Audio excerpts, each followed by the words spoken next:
लंगलकटा उच्च प्राथमिक विद्यालय वार्षिक उत्सव सुवर्णपुर जिला डुंगरीपाली ब्लॉक बेहरामाल क्लस्टर लंगलकटा उच्च प्राथमिक विद्यालय वार्षिक उत्सव एसएमसी अध्यक्ष मधुसूदन प्रधान सभापति अनुष्ठित हो जाए। डुंगरीपाली ब्लॉक शिक्षा अधिकारी गणेश किसान मुख्य अतिथि भाव जोगदे प्रदीप प्रज्वलन पूर्वक उद्घाटन करने सह वार्षिक उत्सव एक आदर्श विद्यालय मुखपत्र होता है मत व्यक्त करते।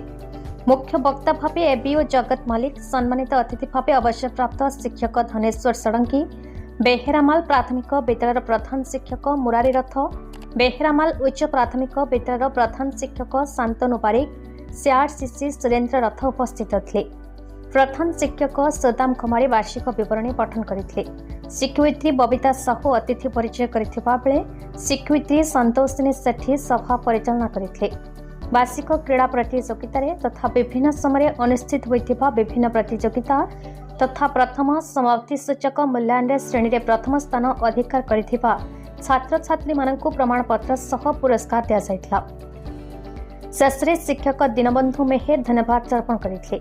छात्र छात्री द्वारा सांस्कृतिक कार्यक्रम दर्शकों मन मोहितला। समस्त छात्र छात्री अभिभावक विद्यालय परिचालना कमिटी सभ्य लंगलकटा ग्रामवासी माने सहयोग करथिले।